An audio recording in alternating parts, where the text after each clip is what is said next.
Maravilha, então. Bora retomar, né? Vamos continuar nossas brincadeiras, vamos ver aí o que acontece agora, né?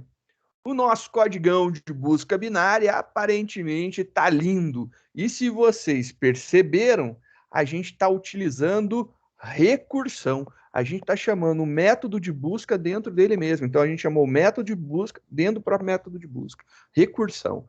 Aparentemente, o nosso método de recursão está funcionando bonitinho, né? Então, tá beleza. E aí, até agora, tudo funcionou, né? Então, por exemplo, a gente pesquisou o 7, deu certo, ele teve 3 passos. A gente pesquisou o 3, teve 2. A gente pesquisou o 6, teve uma chamada ao método. E agora, por exemplo, vamos testar aqui, pesquisar o 15, que não faz parte do nosso conjunto, né? A gente tem os números de 1 a 10, vamos pesquisar o 15. Compilando nosso código e executando, aí a gente tem um problema muito louco rolando aqui, né? A gente tem lá um array index out of bounds e a gente está acessando alguma posição inválida. E aí começou a ter treta, né? Deu um valor para cima. E se eu colocasse menos 15, compilasse e rodasse meu programa, aí ele dá um Stack Overflow, né? Então, ele tem os erros que está acontecendo de alguma forma aqui, ele está estourando de alguma maneira. Para que a gente possa ver o que está rolando, vamos entender. Ele deu um estouro aqui no 131, ó, ele ficou chamando aqui, ó, esse daqui, o Stack Overflow aconteceu aqui, e do outro lado ele deu um estouro para maior, né? E aí provavelmente, deixa eu só executar aqui com positivo para mostrar qual que foi a linha que eu não comentei, né? Desculpa. Pilando aqui, a linha foi na 123, aonde ele estourou. 123 é a própria chamada aqui do método, né? Na hora que ele dá a própria chamada aqui do vetor, ele já estourou aqui. Eu acho que a gente poderia fazer uma impressão só para que a gente conseguisse enxergar isso daqui, eu acho que ficaria legal, né? Depois que a gente calcula aqui o valor do meio, fazer aqui um esquema do nosso famoso log, fazer um system.out.println, e aí a gente vai imprimir aqui início,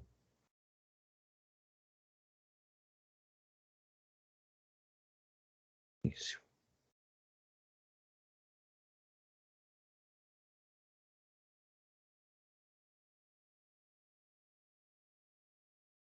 Término, e aí eu acho que fica legal para a gente visualizar, né?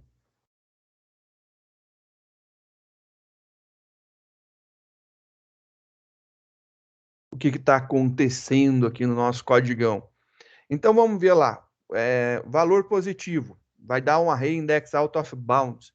Quero ver aonde que acontece isso, né? Vamos ver o que estava rolando. Vou maximizar aqui para a gente ver. Ele começa lá passando o array todo, né? Da posição 0, então posição de índice 0, até o tamanho que excede, então ele vem até aqui, né? Ele vai pegar até a posição 9, exclusa a posição 10, e o meio ele vai chegar aqui e pegar na posição 5. Ele está fazendo esse teste. Só que aí, quando ele chega nesse cara, ele entendeu que essa posição não faz parte, que essa posição não faz parte, vai pegar dessa para cima. E aí pegou de 6 a 10, de 6 a 10.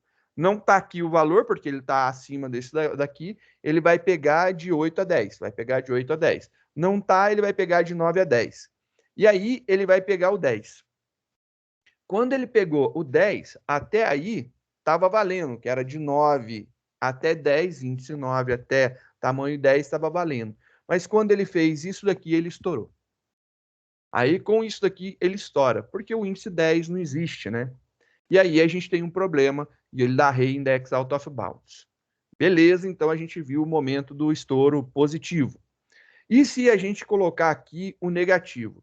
O negativo, pela forma que a gente montou, ele vai dar Stack Overflow. Então, compilando, executando, pá, estourou.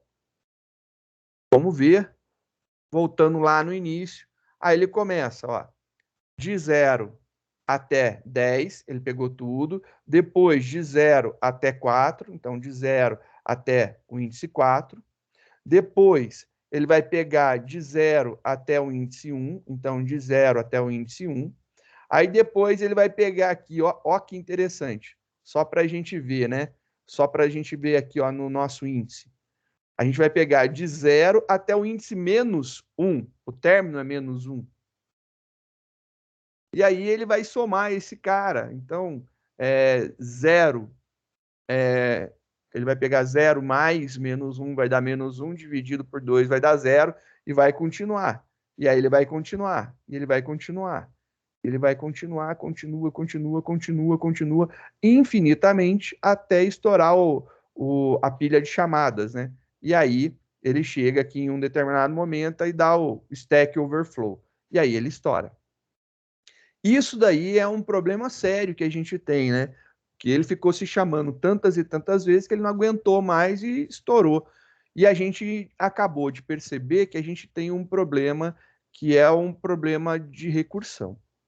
Se a gente usa o positivo, ele está passando dos limites, ele está dando um array index out of bounds. Quando a gente está usando um valor negativo, que não está para baixo no nosso array, ele está dando um stack overflow, chamadas infinitas, né? E aí a gente tem que parar em algum momento. E está certo, né? Porque aqui a gente montou o nosso caso recursivo. Quando a gente trabalha com recursão, a gente tem um caso recursivo, que é o caso que ele fica se chamando, né? Então, essa ideia daqui é o caso recursivo. Então, aqui é o caso recursivo. Então, aqui é o caso recursivo, né?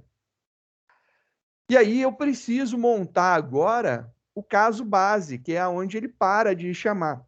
Só que eu tenho que avaliar as duas situações, né? As duas situações de execução geraram problema. Uma chegou e ficou tudo 10, aí ele estourou, e a outra ficou 0 e menos 1. Bem, o que eu preciso para poder testar, né? Eu preciso ter pelo menos um elemento, porque de 10 a 10 eu não tenho elementos, né? Porque é excluso, então eu tenho 0 elementos. Se eu pegar e testar de 0 a menos 1, pior, eu tenho menos um elemento, né? Esse daí é um problema complicado. Eu não posso ter menos que um elemento para testagem. Se eu tiver um elemento, eu verificar não é ele, aí beleza, eu sei o que aconteceu. Se não é ele, o elemento não existe. Acaba o meu caso recursivo. Então, eu preciso verificar de alguma forma se eu tenho mais de um elemento. Se eu tiver somente um, acabou a brincadeira. Então, a gente vai fazer um teste para verificar alguma coisa aqui, né? E aí a gente vai fazer esse teste. Esse teste agora vai ser importante que a gente tenha alguma forma de calcular isso daqui. Eu posso fazer, por exemplo, uma subtração, né? Se eu subtrair o término menos o início, tem que dar um número positivo. Então, se eu subtrair menos 1 menos 0, vai ficar com menos 1, negativo, não deveria executar. Se eu subtrair 10 menos 10 dá zero. Então eu tenho que ficar com números positivos. Não pode ser nem nulos, zeros, né? E nem negativo. É uma saída.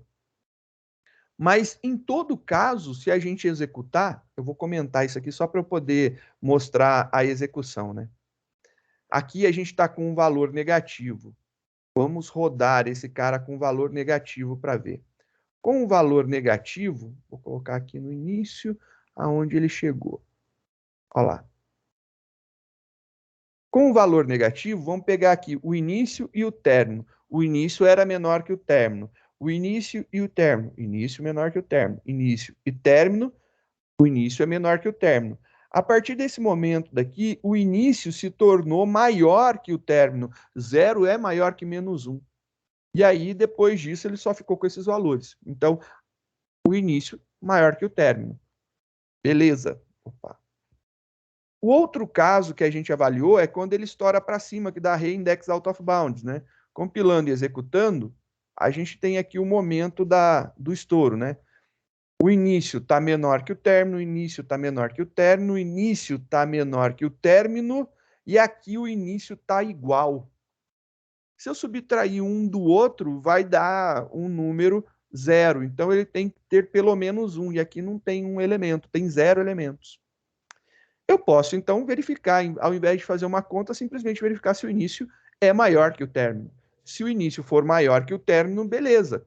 É a nossa condição para sair, né? Então, se o início... Vou tirar aqui os comentários. Eu posso testar direto aqui. Se o início for maior que o término, se isso daqui for verdade, acabou. Ele não encontrou o elemento. Return -1. Ele não encontrou o elemento. E aí, o que acontece? Esse carinha daqui é o nosso caso base, que é onde ele para de fazer a recursão. E também vai tomar conta do nosso array index out of bounds. Então, a gente está com valor positivo. Eu vou compilar agora, rodar. E olha só, não resolveu. Porque o início, ele... Estou testando se é maior, deixa eu ver. Cadê? Onde que eu calculei se eu compilei, né? Atualizei, rodei. Está estourando no índice 10. Foi na chamada dele... Cadê? Está acontecendo em algum momento que não era para acontecer.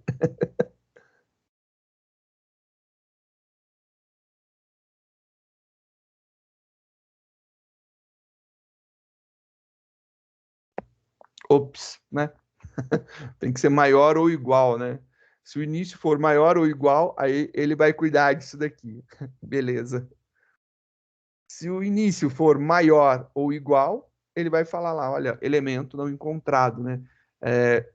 Porque a gente estava testando somente para o caso recursivo, e não para o caso do array index out of bounds. Agora, com igual, colocou o array index out of bounds e aí já era. A gente já está tratando isso daí. Então, maravilha, olha lá, ele chegou no momento e ele acabou de descobrir que o elemento não existe. Por quê? Porque ele chegou aonde ele tem o início e o término é a mesma coisa. Só que eu tenho que lembrar que sempre o término é excluso, né? O término a gente não chega nele, ele está fora. Então, quando os dois são iguais, não é para contar. Se for negativo, né? Se a gente tiver aqui o valor negativo, se ele estiver fazendo stack overflow aqui no nosso código, compilou, rodou, mesma coisa, elemento não encontrado. Então, aqui a gente conseguiu um elemento não encontrado, e aí a gente disse que ele fez 4 testes. Ele chamou o método 4 vezes. Então, se a gente pegar 2 elevado a 4, 16. Então, até 16 elementos, ele consegue resolver em 4 passos. E ele chega na conclusão que o elemento não existe. Aqui a gente trabalhou com 10. Vamos testar chegando lá em 16 para ver se isso daqui está certo, né? Então, vou colocar aqui 16. Compilou. Aqui ele vai chegar, eu vou colocar... Tá, menos 15 ele vai passar. 4 testes. Então, 16, ele fez 4 testes. A partir do momento que eu tenho... Cadê? 17. Compilou, executou. Ele está em 4 testes matando aqui, porque ele testou negativo. Vamos ver. 18. Compilou, executou. 4 testes ele está matando. Pô, tá bom. Vai ser 32. Vamos tentar 33 elementos. Compilou, executou. Com 33 elementos, aí ele vai para 5 testes.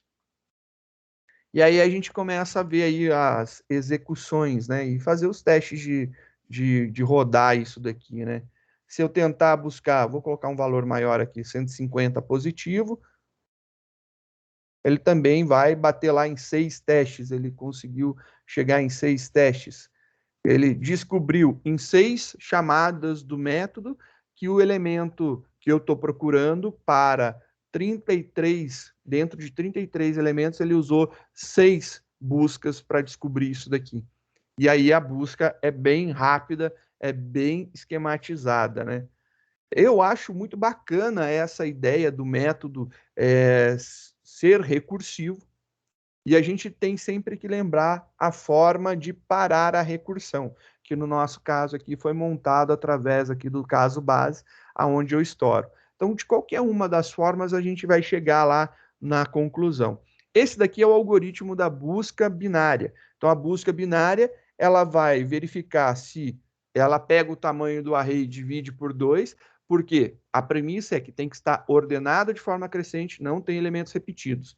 ela divide o tamanho em 2 e verifica se o elemento do meio é o que eu estou procurando. Se ele não é o que eu estou procurando, eu verifico se ele está antes ou depois desse elemento. Se ele estiver antes, eu descarto o elemento em diante, porque ele já não precisa mais ser contado. Ele descarta do elemento em diante. Acabou aqui, a gente vai contar com a metade de baixo. Se não, ele conta com a metade de cima. Se ele for maior, ele vai, se ele for menor, ele vai contar com, se o elemento for maior, se estiver aqui na esquerda, ele vai contar somente com a parte de cima. Se ele for menor, ele conta somente com a parte de baixo e ele vai descartando o restante. Essa é uma sacada muito boa e funciona muito bem e é um algoritmo relativamente simples, né? Aonde você tem uma técnica que envolve dois ifs, né? A gente tem um if, dois ifs. É isso que a gente fez. Literalmente, isso aqui é a chamada toda do método, são dois ifs encadeados. É absurdamente simples, mas a ideia da recursão, ela não é tão simples. E aí ela é estratégica, ela é muito engenhosa, né? Aí, assim, é um código simples, mas ele tem grande conhecimento técnico necessário para ser criado. E aí fica legal, é uma das coisas mais bacanas que eu vejo, a busca binária. Eu acho muito bacana vocês pensarem que existe outras formas de implementação da busca binária. Por exemplo, a gente tem dentro da classe Arrays, a gente tem o Binary Search. Então, a gente tem lá o Binary Search dentro do Arrays, né? Vamos pesquisar aqui, ó, Javadoc Arrays.